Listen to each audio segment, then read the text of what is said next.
National Herald case में जिस तरह से ईडी ने चार्जशीट दाखिल की है और जिस तरह के सवाल देश के सामने खड़े हैं, इन तमाम पहलुओं को लेकर हम चर्चा कर रहे हैं।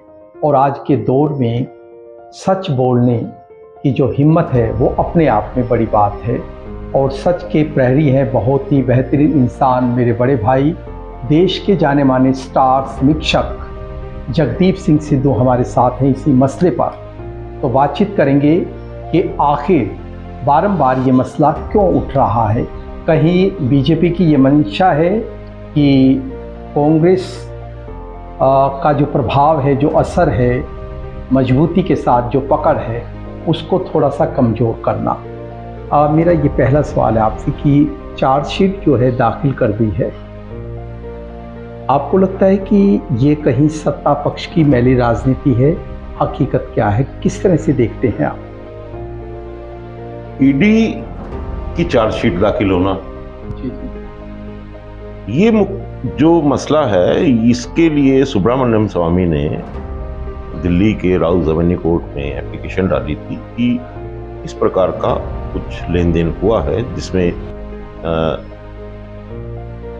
गैर कानूनी तरीके से कांग्रेस के राहुल गांधी और सोनिया गांधी के द्वारा एक कंपनी बना के नेशनल हेराल्ड के जो एसेट्स हैं उनको हड़प लिया गया। इसकी सुनवाई हुई और उसी सुनवाई के दौरान सुब्रमण्यम स्वामी हाई कोर्ट में जाके उन्होंने इसी केस पे रोक लगवा दी।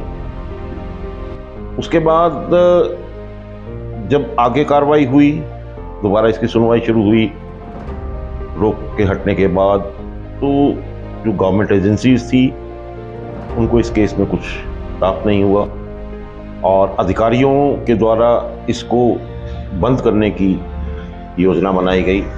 लेकिन रिपोर्ट होने से पहले कुछ अधिकारियों का तबादला हो गया।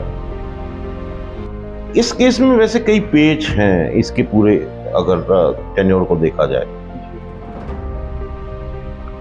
उसके बाद इनकी बार बार इस केस में सीबीआई की इन्वॉल्वमेंट, उसके बाद इसको समानांतर तौर पे ईडी का उठाना, ये अपने आप में दर्शाता है कि सरकार की जो मंशा है वो मुख्य विपक्षी दल कांग्रेस के मुख्य विपक्षी नेता और जो बड़े हौसले साहस से राष्ट्रीय स्वयंसेवक संघ पे आक्रमण कर रहे हैं, सरकार की नीतियों पे आक्रमण कर रहे हैं। और जिन भारत जोड़ो यात्रा के बाद राहुल गांधी की जो लोकप्रियता बढ़ी है, जो कांग्रेस के प्रति जो विश्वास लोगों में बढ़ा है, उसको कहीं ना कहीं क्षीण करने के लिए, उसको छिन्न भिन्न करने के लिए ये सरकार का एक अलग से प्रयोजन है कि इस केस में अब चार्जशीट दाखिल की गई। उलझाए रखे लोगों ने। अब मनी लॉन्ड्रिंग के तहत जो केस बना है, गूढ़ जानकार ये बोलते हैं कि ब्लैक मनी को वाइट नहीं किया गया, अपराध के जरिए जो है आय कमाई नहीं गई। बावजूद इसके मनी लॉन्ड्रिंग का ये केस है जो कि बनता है। आपका क्या कहना? देखिए, जो केस ईडी अपने तरीके से बना रही या उन्होंने जो चार्जशीट दी, कोई भी केस ईडी के पास जब जाएगा जब उसमें मनी लॉन्ड्रिंग स्पष्ट रूप से पाई जाए। अब इसमें ना मनी इन्वॉल्व है, ना इसमें ट्रांजैक्शंस हैं मनी की, ना मनी ट्रेल है। अगर है तो वो बताई जाए ना, राष्ट्र के सामने रखी जाए, देश के सामने रखी। लेकिन वो तो कहीं बताई नहीं जा रही। और ये सवाल मैंने बार बार उठाया, बहुत से इंटरव्यूज में बार बार सवाल पूछा गया। तब मैं हमेशा यही कहता हूं कि मनी लॉन्ड्रिंग के लिए जो 3 तत्व हैं उनको देश के सामने रखा जाए कि कितना पैसा किस खाते से कहां गया और कहां से आया था, उसका सोर्स क्या है।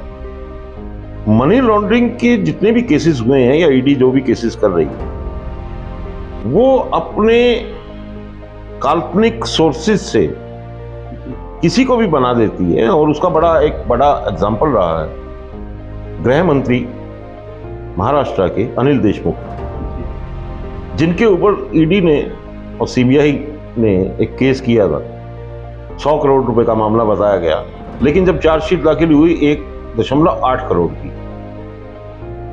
और उसमें भी फिर वो हाई कोर्ट में जब उसकी सुनवाई हुई तब हाई कोर्ट के जजेस ने कहा कि ये मामला तो बनता ही नहीं है।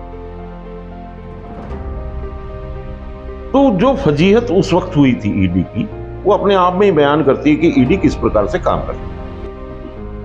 तो ये जो चार्जशीट है, अब इसका देखिए समय देखिए, आज क्यों चार्जशीट दाखिल कर दी गई? क्योंकि जो टैरिफ अमेरिका के द्वारा लगाए गए, जो देश की आर्थिक स्थितियां हो रही हैं,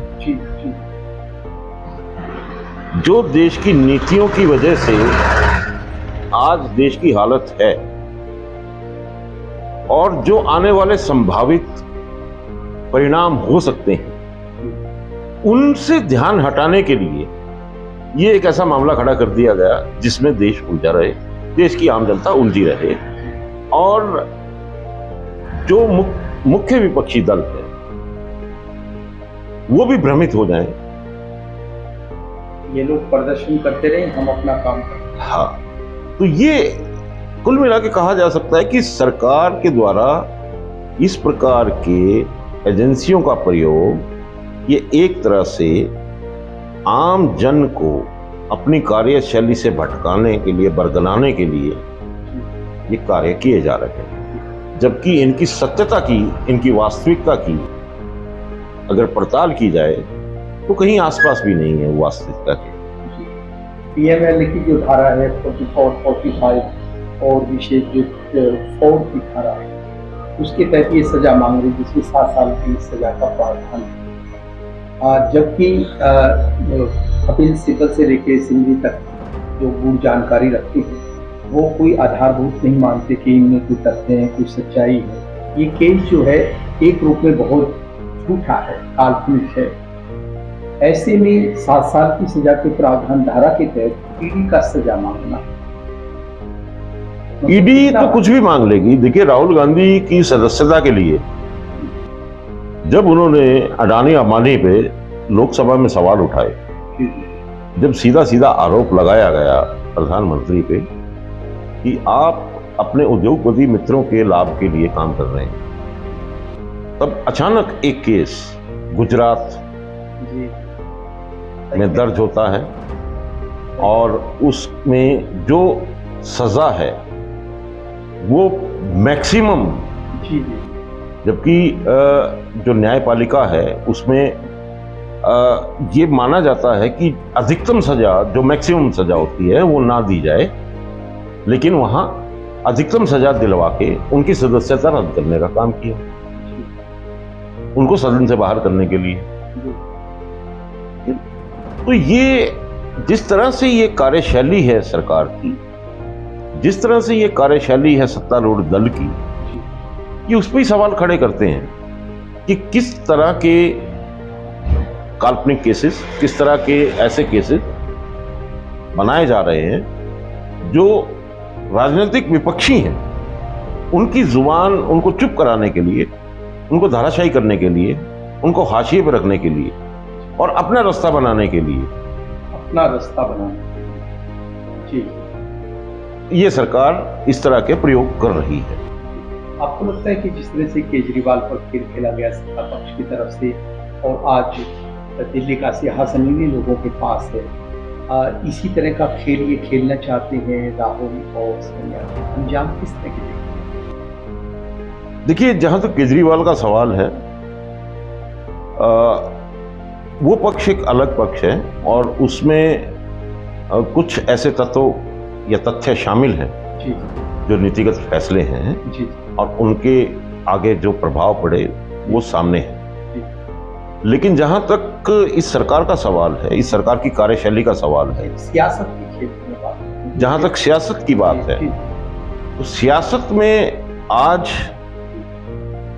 ये स्पष्ट है कि ये सरकार, सत्तारूढ़ दल, किसी भी ऐसी आवाज को आगे नहीं आने देना चाहता।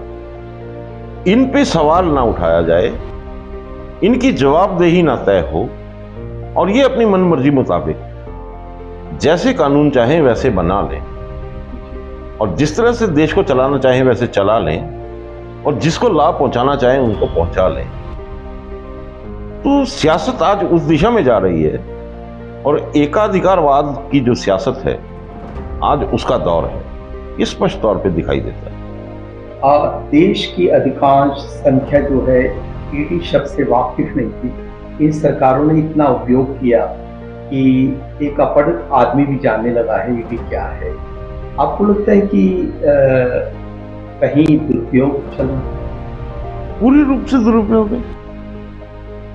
ईडी के द्वारा जितने भी मामले दर्ज किए गए उन सारे मामलों में अगर उसके आंकड़े देखें, आधिकारिक आंकड़े हैं जो संसद में भी पेश किए गए, उसमें प्रोसिक्यूशन कितने लोगों का हुआ?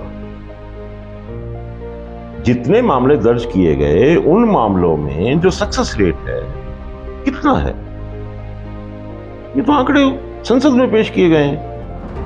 ये खुद सरकार ने माना है। तो वो अपने आप में ही दर्शाता है कि किस प्रकार का उपयोग किया जा रहा है, सदुपयोग है या दुरुपयोग है। इस मामले का अंजाम क्या होगा यदि संक्षेप में बताना चाहिए? देखिए, मुझे नहीं लगता कि इस सरकार में जिस तरह की सरकार तेवर दिखा रही है, जिस तरह से डरा रही है, जिस तरह की बात रख रही है, आपको लगता है कि कहीं अंजाम तक पहुंचेगी? मुझे नहीं लगता कि ऐसा कोई अंजाम तक पहुंचने वाली कार्रवाई ये सरकार कर सकती है, क्योंकि आधार बहुत कम। इस सरकार में वो साहस नहीं है। साहस होता तो ये लाल आंख चाइना को दिखा देते। क्या बात है ना। और अगर इनमें साहस होता तो ये ट्रंप के सामने झुकते नहीं। ये आंतरिक तौर पे, घरेलू तौर पे ये एक तरह से भ्रमित करना चाहते हैं। और अगर इस सरकार में साहस होता तो मणिपुर क्यों नहीं जाते, क्यों नहीं गए? सवाल बहुत है साहस के,